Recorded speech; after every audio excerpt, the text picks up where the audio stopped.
مولا کے فرمان کے مطابق ہماری ان مجالس کا مقصد کسی کی دل آزاری نہیں، سرکشی نہیں، ظلم اور فساد نہیں، بلکہ مولا حسین علیہ السلام کا مقصد کے مطابق جس طرح ہمارے آقا نے خود ارشاد فرمایا کہ میرا قربانی دینے کا مقصد ظلم نہیں، جھگڑا نہیں، سرکشی نہیں، فساد نہیں، بلکہ میں اپنے نانا کی امت کی اصلاح کے لیے نکلا ہوں۔ تو ہماری مجالس کا مقصد بھی امت مسلمہ کی اصلاح کرنا ہے۔ توجہ ہے نا صاحبان محترم، امت محمدیہ کی اصلاح کرنا ہے۔ اور مولا فرماتے کہ انعام بالمعروف ونہا عن المنکر، میں چاہتا ہوں کہ قربانیاں پیش کر کے لوگوں کو نیکی کی دعوت دوں اور لوگوں کو گناہوں سے روکوں۔ ہماری مجالس کا مقصد بھی یہی ہے کہ مجلس درسگاہ حسینی ہم امر بالمعروف کی دعوت دیں، لوگوں کو گناہوں سے روکیں، اور یاد رکھیے گا نیکی کی دعوت دینے کی اخلاقی جرت اسے ہوتی ہے جو خود نیکیاں کرتا ہے، اور گناہوں سے روکنے کا اخلاقاً حق بھی اسے ہے کہ جو اپنے آپ کو گناہوں سے بچاتا ہے۔ اور یاد رکھیے گا یہ کسی یورپ کا ملک کا فلسفہ تو ہو سکتا ہے، اسلامی ملک کا فلسفہ نہیں ہوتا۔ میرے ہمسائے جو کر رہے ہیں مجھے کیا، میرا خاندان جو کر رہا ہے مجھے کیا، میرے دوست جو کر رہے ہیں مجھے کیا، میرے رشتہ دار جو کر رہے ہیں مجھے کیا۔ نہیں میرے دوست، میرے بزرگوں، لا الہ الا اللہ محمد رسول اللہ پڑھنے والا مسلمان ہو یا علی ولی اللہ پڑھنے والا صاحب ایمان ہو، اسلام اور ایمان یہ کہتا ہے کہ جب تو خود جہنم سے بچ گیا ہے، تیری ذمہ داری بنتی ہے کہ اپنے دوستوں کو بھی اس رستے سے بچا، انہیں بھی حق کا رستہ دکھا، انہیں بھی نیکی کی طرف متوجہ کر۔ اور یہ کریم خالق کا کتنا بڑا احسان ہے کہ آپ کسی ادارے میں ملازمت کرتے ہیں نا، کسی کی ہیلپ کر دیں، آپ کو ڈبل تنخواہ نہیں دی جائے گی۔ یہ لطف پروردگار ہے۔ مجلس میں آتے ہوئے کسی اور عزادار کو ساتھ لے کر آئیں گے، اللہ فرشتوں سے فرماتا ہے اسے ایک بندے کا ثواب نہیں دینا، اسے 2 بندوں کا ثواب دینا ہے، خود چل کر آنے کا ثواب، کسی اور کو مجلس میں لانے کا ثواب۔ جی اور مومنین کرام، یہ عزاداری، یہ مجلس، یہ بہت بڑا امر بالمعروف کا ذریعہ ہے، بہترین وسیلہ ہے اپنے آپ کو گناہوں سے بچانے کا۔ اور ذمہ داری سے یہ عرض کر رہا ہوں، امام حسین علیہ السلام کی یاد صحیح طرح منائی جائے، انسان گناہوں سے دور ہو جاتا ہے۔ اور اس کی دلیل تو میں آپ کے سامنے، کتنے لوگ ہیں جو محرم سے پہلے گناہ کرتے ہیں، لیکن جیسے محرم کا چاند طلوع ہوتا ہے، احترام محبت حسین میں گناہ ان کی زندگی سے ختم ہو جاتے ہیں، گناہوں سے دور ہو جاتے ہیں، اپنے آپ کو تیار کرتے ہیں امام حسین علیہ السلام کی عزاداری کے لیے۔ اور اس سے بڑا عزاداری کا معجزہ کیا ہوگا کہ سارا سال میوزک کے ذریعے ٹی ویوں پر ہونے والے پروگرام بھی عاشور کے دن احترام عزاداری میں ان کے جو ہے وہ غلط طریقوں کو بند کر دیا جاتا ہے۔ اسی لیے تو معصوم نے فرمایا تھا کلو یوم عاشورا کلو ارض کربلا، اگر تو ہر زمین کو سرزمین کربلا سمجھ، ہر دن کو 10 محرم کا دن سمجھ، جس طرح تو عاشور کے دنوں میں گناہوں سے بچتا ہے، مولا حسین کے قریب ہوتا ہے، اسی طرح یہ جذبہ سارا سال ہوگا تو پھر ہر دن تیری منزل مولا حسین کے قریب سے قریب ہوتی چلی جائے گی۔ یہ عزاداری کا ہدف ہے۔ اور اس کے بعد آقا سید الشہداء علیہ السلام نے فرمایا میں امت کی اصلاح کرنا چاہتا ہوں، میں لوگوں کو نیکیوں کی دعوت دینا چاہتا ہوں، میں لوگوں کو گناہوں سے بچانا چاہتا ہوں۔ اور فرمایا وَأَسِيرَ بِسِيرَةِ جَدِّي وَأَبِي عَلِيِّ بْنِ أَبِي طالب، اور میں لوگوں کو بتانا چاہتا ہوں کہ میرے نانا مصطفیٰ کا کردار کیا ہے، میرے بابا علی مرتضیٰ کا کردار کیا ہے۔ اور ہماری مجلس کا، میری گفتگو کا ہدف بھی یہی ہے کہ ہم دنیا کے سامنے ان پاک ہستیوں کی سیرت اور کردار کو پیش کریں۔ اس لیے عظمت رسالت کے جملے روزانہ آپ کی خدمت میں عرض کرتا ہوں۔ آج آغاز اس جملے سے کر رہا ہوں، مومنین قدر کریں، پاک پیغمبر کی مشکلات کا احساس کریں۔ میں ایک مثال کے ذریعے بات واضح کروں۔ ایک نبی گزرے ہیں اللہ کے، جنہیں قرآن نے جن کے نام پر سورت کو بھی نازل کیا، سورہ نوح۔ حضرت نوح علیہ السلام جلیل القدر نبیوں میں سے ہیں، 950 سال تک تبلیغ کرتے رہے، لیکن 100 کے قریب بندہ صاحب ایمان نہیں ہوا. لیکن اب پاک پیغمبر اور ایک منزل آئی، ایک مرحلہ آیا کہ جب حضرت نوح علیہ السلام جیسا نبی بد دعا کرنے پر جو ہے وہ آمادہ ہو گیا اور اس طرح کے الفاظ کہ رب لا تذر علی الارض کافرین دیارا، میرے اللہ میں تھک گیا ہوں تبلیغ کر کر کے، یہ تیرا کلمہ پڑھنے کے لیے تیار نہیں، اس زمین پر کسی کافر کے گھر کو نہ چھوڑ. یہ ہے حضرت نوح نبی کا کردار، جس نبی کے ہم پیروکار ہیں، جس سیرت کا سید الشہداء نے ہمیں حوالہ دیا، ہمیں درس دیا. اس نبی کی سیرت یہ ہے کہ طائف میں جاتے ہیں میرے آپ کے نبی تبلیغ اسلام کے لیے، طائف والے اتنے پتھر مارتے ہیں، ہمارے نبی زخمی ہو جاتے ہیں، وہاں نوح نبی بد دعا کرتے ہیں، یہاں اللہ جبریل کو بھیجتا ہے، جا میرے حبیب سے کہہ دے اگر اجازت دے تو پہاڑوں کو ان کے اوپر پتھروں کی بارش کر دوں. نبی پاک فرماتے ہیں اللہم اہد قومی انہم لا یعلمون، میرے اللہ انہیں ہدایت دے، یہ جانتے نہیں حسنین کے نانا کا مقام کتنا بلند ہے.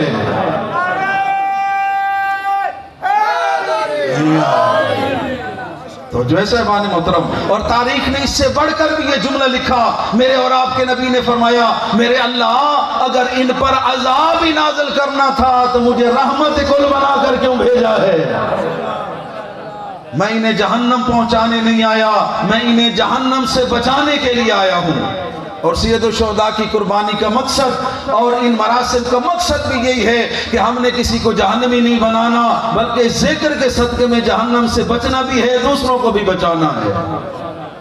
اور پاک پیغمبر کی عظمت اور یہ سیرت کردار، میرے اور آپ کے نبی نے 63 سال کا عرصہ اس ظاہری دنیا میں گزارا، اور اس 63 سال میں مومنین کرام 40 سال کا وہ عرصہ ہے کہ جس میں نبی پاک نے اپنے خاموش کردار کے ذریعے تبلیغ کی ہے.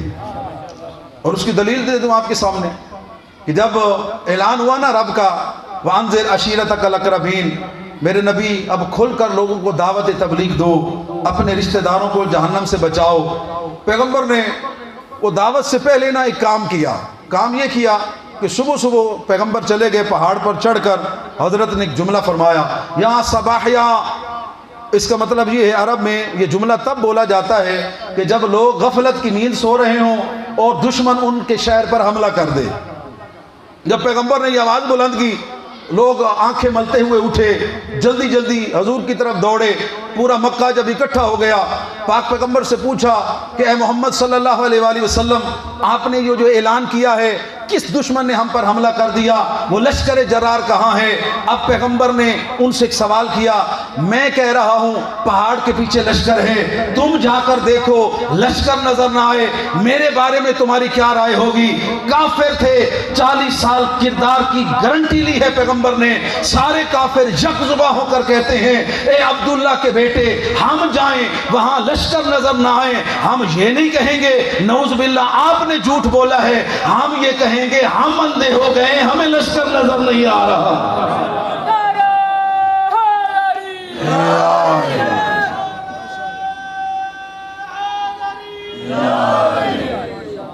تو جیسے بات محترم، یہ پیغمبر کا یہ بہت بڑا اعتراف ہے جو تاریخ نے لکھا.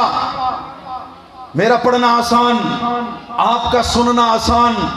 ضلال مبین معاشرے میں بیٹیوں کو زندہ دفن کرنے والے لوگ، غریبوں کا حق کھانے والے، چوری چکاری، ہر ظلم و فساد میں مبتلا لوگ کو اتنا بے عیب کردار تھا حضرت محمد مصطفیٰ کا کہ تمام کافروں کو ماننا پڑا. صادق بھی آپ ہیں، امین بھی آپ ہیں، آپ سے بڑھ کر ہم نے سچا کوئی نہیں دیکھا. جب سب نے مان لیا، یعنی میں آپ آسان کر کے آپ تک پیش کروں، نبوت کا کلمہ پڑھانے سے پہلے صداقت کا کلمہ پڑھایا.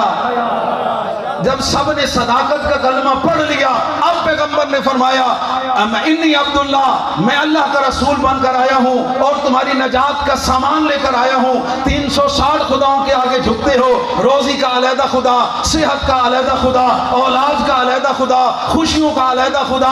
آؤ میں محمد تمہاری نجات کا سامان لے کر آیا ہوں. 360 دروازوں پر جھکنے کی ضرورت نہیں ہے. قولوا لا الہ الا اللہ تفلحوا، اور محمد کے رب کی بارگاہ میں جھک جاؤ، تمہیں 360 دروازوں پر جھکنے کی ضرورت نہیں پڑے گی.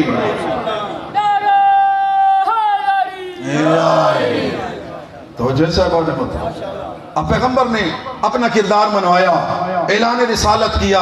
اب پیغمبر کا کارنامہ یہ ہے، کیونکہ ہم پیدائشی مسلمان ہیں، کبھی ہم نے غور ہی نہیں کیا ہمارے نبی پاک نے کتنا بڑا کارنامہ سر انجام دیا۔ وہاں 1000 سال 100 بندہ مسلمان نہیں ہوا، سب تاریخوں نے اتنا تو لکھا نا، غدیر خم کے مقام پر 1.25 لاکھ، جی یہ 1.25 لاکھ کا مجمع تو کم از کم تاریخ نے لکھا نا، یہ 1.25 لاکھ بہت بڑی تعداد ہے۔ اور قرآن کہتا ہے کہ میرے حبیب تیرے اخلاق کو دیکھ کر، تیرے کردار کو دیکھ کر، تیری حسن سیرت کو دیکھ کر، یدخلون فی دین اللہ افواجا، لوگ ایک ایک کر کے نہیں بلکہ گروہ گروہ اکٹھے ہو کر تیری بارگاہ میں آتے اور کہتے کہ محمد ابن عبداللہ، اے محمد ابن عبداللہ ہمیں کلمہ پڑھا، اس کائنات میں تیرے سے سچا بھی کوئی نہیں ہے، تیرے سے بڑا امین بھی کوئی نہیں ہے۔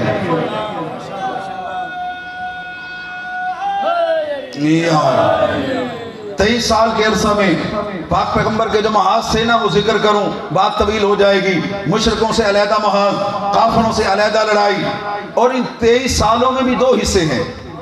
13 سال مکے کی زندگی، اور جو مکے کی زندگی ہے اس کے اندر جو مکی مشکلات ہیں، ایک مرتبہ صلوات پڑھ دیں اللہ توجہ صاحبان موتی۔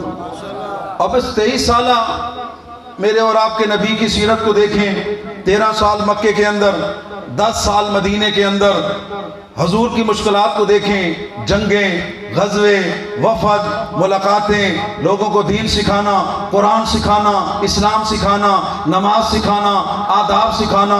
جو وحشی تھے، جو جانوروں کی طرح پانی پیتے تھے، قرآن انہیں خیر امت کہہ رہا ہے، انہیں خیر امت بنایا، اعلیٰ ترین منازل تک پہنچایا۔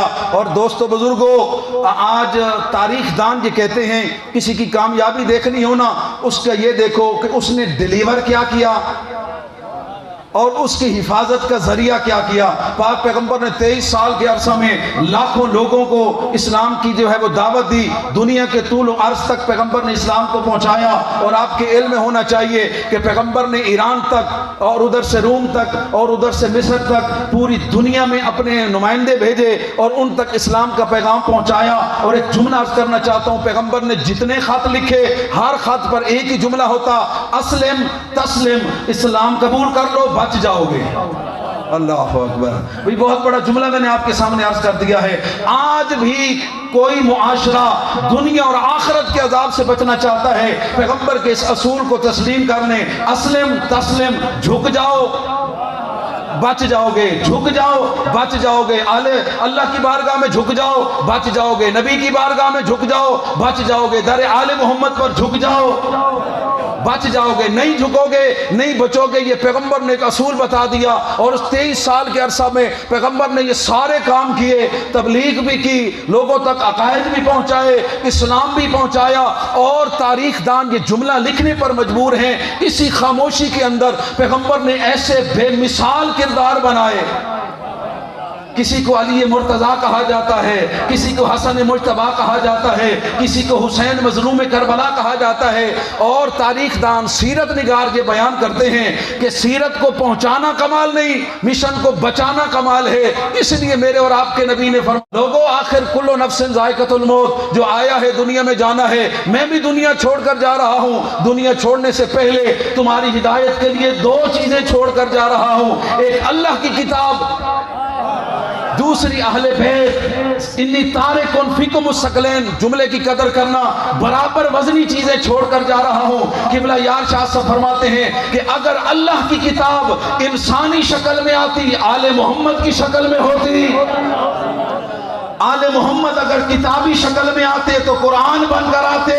اللہ نے کوئی ایسا قرآن آل محمد کو بے مثال بنایا، جو قرآن کہتا گیا آل محمد کرتے گئے، جو آل محمد عمل کرتے گئے، اللہ آیتیں بنا کر قرآن نازل کرتا گیا۔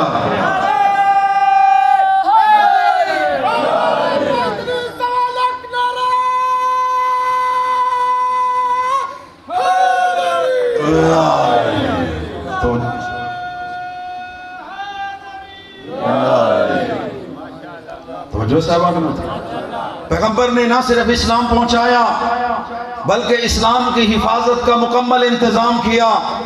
قرآن پاک کو بھی چھوڑا، اور مومنین یہ بھی حضور کا معجزہ ہے ہر نبی کا معجزہ جب تک نبی رہا، نبی چلے گئے معجزہ ختم ہو گیا۔ حضرت نوح کا معجزہ حضرت نوح کے زمانے تک، حضرت عیسیٰ کا معجزہ حضرت عیسیٰ کے زمانے تک، حضرت موسیٰ کا معجزہ حضرت موسیٰ کے زمانے تک۔ یہ نبی پاک کے دو معجزے ہیں، ایک کتاب قرآن پاک کی شکل میں اور دوسرا معجزہ نبی پاک کی آل کی شکل میں۔ جس طرح قرآن بے عیب ہے اسی طرح نبی پاک کی آل بھی بے عیب ہے۔ جس طرح قرآن ھدی للمتقین ہے اسی طرح آل بھی ھدی للمتقین ہے۔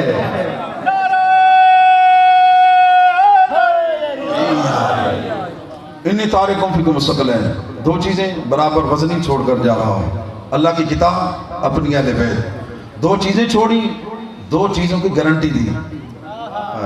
غور کرنا بھائی دوستو، دو چیزیں چھوڑی، دو چیزوں کی گارنٹی دی، قرآن اور اہل بیت۔ ما ان تمسکتم بہما لم تضلوا بعدی ابدا۔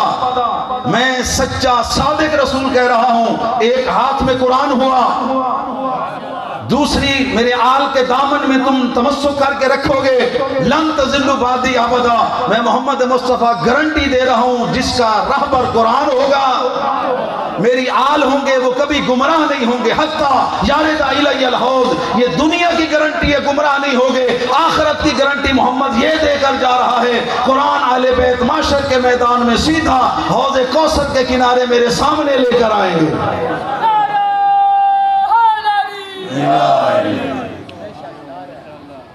نبی پاک نے اسلام کی حفاظت کا انتظام کیا، اور دوستوں بزرگوں غور کرنا چاہیے، تمام آسمانی کتابیں آج تحریف شدہ ہیں، خود ان کے پڑھنے والوں نے ان کی کئی جلدیں کتابیں بنا دی ہیں۔ انجیل کی 4 قسمیں، مجھے یہ بتائیں حضرت عیسیٰ علیہ السلام پر ایک انجیل نازل ہوئی تھی یا 4 نازل ہوئی تھی؟ لیکن آج ان کے ماننے والوں نے 4 کتابیں بنا دی ہیں۔ تورات میں تحریف ہو گئی، زبور میں تحریف ہو گئی، قرآن کی زیر اور زبر بھی نہیں بدلی۔ بھئی قدر کرنا جملے کی، قرآن مجید میں کوئی تبدیلی نہیں آئی، اسی لیے کہ قرآن مجید میں تبدیلی نہ آنے کی وجہ یہ ہے کہ تورات کے وارث چلے گئے، زبور کے وارث چلے گئے، انجیل کے وارث چلے گئے، قرآن کا وارث آج بھی پردے غیبت میں بیٹھ کر قرآن کی حفاظت کر رہا ہے۔ سید الشہداء علیہ السلام نے نو کے نیزہ پر قرآن تلاوت کر کے دنیا کو بتایا، میرے نانا نے ایسے نہیں کہا تھا ہمارا سر تو کٹ سکتا ہے، ہم قرآن سے جدا نہیں ہو سکتے۔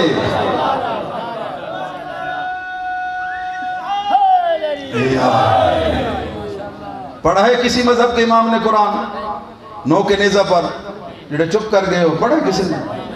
یہ سید الشہداء کا کارنامہ ہے، اور کیا کہنے اس گھرانے کے۔ قدر کریں، شکر کریں، اللہ رب العزت نے ہمیں چن لیا ہے۔ جس طرح یہ ہستیاں مصطفیٰ مرتضیٰ ہیں نا، اسی طرح ان کے ماننے والے بھی چنے ہوئے ہیں۔ ہر کسی کو در آل محمد نصیب نہیں ہوتا، ہو گیا ہے تو قدر کرو۔ ان ہستیوں کا کارنامہ یہ ہے کہ پیغمبر فرماتے ہیں القرآن مع علی وعلی مع القرآن، قرآن علی کے ساتھ ہے، علی قرآن کے ساتھ ہے۔ اس کا مطلب یہ نہیں کہ مولا علی جیب میں جو قرآن کا نسخہ رکھتے تھے، نہیں، پیغمبر فرمانا یہ چاہتے ہیں کہ جو قرآن کہتا ہے علی کرتا ہے، جو علی کرتا ہے قرآن بنتا ہے۔